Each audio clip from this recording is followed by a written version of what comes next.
बिस्मिल्लाहिर्रहमानिर्रहीम अस्सलाम वालेकुम। ग्लोबल वीज़ा टिप्स के साथ मैं हूं बैरिस्टर मियां आमिर अली। इस वक्त कोई भी मुल्क जो है वो पाकिस्तानी पासपोर्ट पर वीज़ा इशू नहीं कर रहा। रिजेक्शन रेट जो है वो बहुत ज़्यादा बढ़ गया है। ख़ासकर फ्रेश पासपोर्ट के ऊपर वीज़ा हासिल करना एक नामुमकिन सा हो गया है। अगर हम मलेशिया की ही मिसाल लें तो मलेशिया का वीज़ा जो ई वीज़ा है ऑनलाइन हमें मिल तो जाता है, लेकिन वो मुल्क भी हमें एंट्री नहीं देता। उसके बाद तुर्की ऐसा मुल्क था जो बहुत ज़्यादा वीज़ा ग्रांट कर रहा था पाकिस्तानी पासपोर्ट के ऊपर पाकिस्तानियों को, लेकिन अब उसने भी जो है वो भी वीज़ा ग्रांट करना कम कर दिए हैं। तकरीबन जो है वो अब 100 में से सिर्फ 50 या 40 बंदों के वीज़ा ग्रांट हो रहे हैं, बाकी सब के वो वीज़ा रिजेक्ट कर रहे हैं। तो ऐसी सूरत हाल में कौन सा ऐसा मुल्क है जहाँ पर आप इजीली जा सकते हैं, ख़ासकर फ्रेश पासपोर्ट वाले भी अप्लाई कर सकते हैं और आपकी उसमें ज़्यादा कॉस्ट भी ना हो। तो उसी सिलसिले में मैं आज ये एक वीडियो लेकर आया हूँ। ये वीडियो है जी सर्बिया के मतलब। सर्बिया के मतलब मैंने पहले भी वीडियो बना रखी है, लेकिन मैं दोबारा मेरी वीडियो बनाने का मतलब ये था कि मैं थोड़ा एक्सप्लेन करूँ, आपको ज़्यादा अच्छे तरीके से समझा सकूँ कि आप सर्बिया का वीज़ा किस तरह से आसानी से हासिल कर सकते हैं।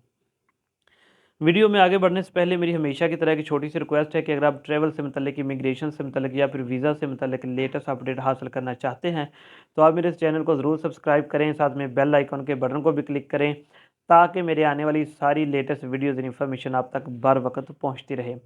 इस वक्त सर्बिया यूरोप का एक वाहिद कंट्री है जो आपको इनविटेशन के बगैर भी वीज़ा ग्रांट कर देगा। अगर आपके पास इनविटेशन नहीं है तो फिर भी आपको वीज़ा मिल सकता है, लेकिन कैसे, वो मैं आपको आगे चल के बताता हूँ। इसके अलावा मैं आपको ये भी बताता हूँ कि वो पाकिस्तानियों से वीज़ा फ़ीस कितनी चार्ज कर रहा है और आपने उनका वीज़ा अप्लाई कैसे करना है। तो ये मुकम्मल डिटेल इंशाल्लाह ताला आज इस वीडियो में आप लोगों को मिलेगी। सबसे पहले तो मैं बता दूं जो डॉक्यूमेंट्स रिक्वायर हैं सर्बिया वीज़ा अप्लाई करने के लिए। सर्बिया एक यूरोपियन कंट्री है, तो आपको उसके लिए चाहिए ये सबसे पहले आपका पासपोर्ट जो कि 6 मंथ वैलिड होना चाहिए, साथ में आपका आईडी कार्ड। इसके बाद आपकी एफआरसी आ जाएगा, ठीक है। अगर न्यूली शादीशुदा है, मैरिड हैं तो फिर एमआरसी। साथ में आएगा जी आपका नेशनल आईडी कार्ड। इसके बाद फिर आपके बिज़नेस के डॉक्यूमेंट्स आएंगे। बैंक स्टेटमेंट जो है वो आपकी 6 मंथ पुरानी होनी चाहिए, अच्छी ट्रांजेक्शन होनी चाहिए और आपका बैलेंस जो है वो 12 से 15 लाख रुपया हो। इसके अलावा जी आपने टैक्स रिटर्नें लगानी है, आपकी जो कंपनी है उसकी रजिस्ट्रेशन लगानी है। अगर आप सैलरी पर्सन है तो 3 मंथ की अपनी सैलरी स्लिप लगानी है, साथ में एनओसी लाजमी आपने लगाना है कंपनी की तरफ से। ये तो होगा जी इम्पोर्टेंट डॉक्यूमेंट्स। इसके बाद आप इसके लिए एक ट्रैवल इंश्योरेंस भी साथ में लगाएंगे। जितने दिन का आपका प्लान है होटल की बुकिंग साथ में लगाएंगे और आप जो है इसके लिए एयरलाइन की टिकट लगाएंगे। तो ये थे ये बेसिक डॉक्यूमेंट्स जो कि तकरीबन हर यूरोपियन और शेंजन कंट्री के लिए लाजमी होता है। अब सबसे मेन और इम्पोर्टेंट चीज़ मैं आपको बताने जा रहा हूँ। देखें, कोई भी जो शेंजन कंट्री है उसके लिए इनविटेशन नहीं चाहिए, लेकिन कोई भी जो यूरोपियन कंट्री है जैसे अल्बानिया हो गया, सर्बिया हो गया, बोस्निया हो गया या कोई दूसरी कंट्रीज़ है, इनके लिए इनविटेशन, वहाँ से रोमानिया जैसे, इनके लिए इनविटेशन चाहिए होता था कि जब तक आपको वहाँ से कोई इनवाइट ना करे तब तक आप इनका वीज़ा अप्लाई नहीं कर सकते। लेकिन हाल ही में सर्बिया की एक नई अपडेट आई है जिसके मुताबिक अगर आपके पास इनविटेशन नहीं है तो फिर भी आप उनका टूरिस्ट वीज़ा अप्लाई कर सकते हैं, लेकिन उनकी इसमें एक शर्त है कि आपने क्या करने हैं, जो वहाँ पर टूर ऑपरेटर हैं उनसे आपने 2 या 3 या 4 ऑनलाइन वाउचर टिकट बाई कर लेने हैं। जिस तरह के एक ट्रिप्स के टिकट होते हैं, डे ट्रैवल के होते हैं, या फिर किसी म्यूज़ियम के टिकट्स या वाउचर्स होते हैं, इस तरह से आपने 2 या 3 टिकट्स आपने बाय करके उनकी पेमेंट की रसीद साथ लगानी है और वो वाउचर साथ में लगाने हैं, तो फिर आप सर्बिया का वीज़ा जो है वो अप्लाई कर सकते हैं। हमने उनको ईमेल करके ये चीज़ कंफर्म की, उसके बाद हमने काफ़ी ज़्यादा वीज़ाज़ अप्लाई किए और अल्हम्दुलिल्लाह बहुत ज़्यादा वीज़ा जो हमारे एक्सेप्ट हुए और सर्बिया का वीज़ा जो था वो इशू हुआ।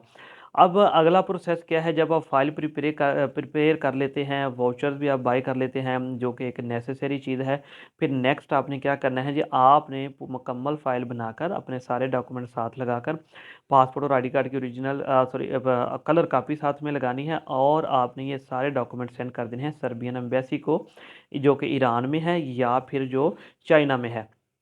इन दोनों में से किसी को भी आप डीएचएल कर सकते हैं।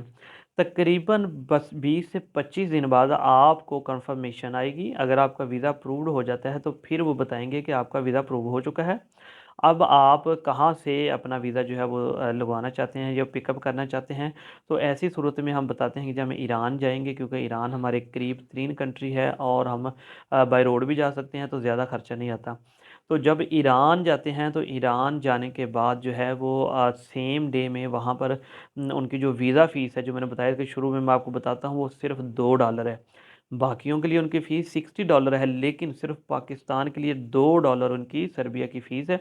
वो $2 आपने फ़ीस जमा करवानी है और सेम डे में आपका वीज़ा जो है वो स्टिकर हो जाएगा आपके पासपोर्ट के ऊपर। तो ये थी जी डिटेल सर्बिया के बारे में। अब एक मेन इंपॉर्टेंट सवाल जो शायद आप सबके दिमाग में हो कि आपने वाउचर्स कहाँ से बाय करने हैं। देखें, उसके लिए आप agoda.com की वेबसाइट पर जा सकते हैं। उस वेबसाइट को मैं डिस्क्रिप्शन में मेंशन कर दूंगा, वहाँ पर जाकर आप वाउचर बाय कर सकते हैं। और ये वाउचर जो होते हैं ये फुली रिफ़ंडेबल होते हैं। अगर आपका वीज़ा नहीं लगता तो ये आपको फुल रिफ़ंड भी कर देते हैं। तो ये थी जी मुकम्मल डेट सर्बिया का वीज़ा के लिए। आप ज़रूर वीज़ा अप्लाई करें। अगर आप खुद नहीं करना चाहते, आप हमसे अप्लाई करवा सकते हैं। हम आपको जो है वो एक अच्छी फ़ाइल बनाकर दे सकते हैं और अच्छे तरीके से आपका वीज़ा जो है हम अप्लाई कर देंगे। तो इसके लिए आपने ट्रैवल प्लानर भी लाज़मी लगाना है और इसके अलावा आपने कवर लेटर जो है वो भी लाज़मी लगाना है। ये 2 चीज़ें मैं ऐड करना भूल गया था।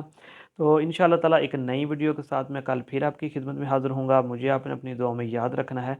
अल्लाह हाफ़िज़।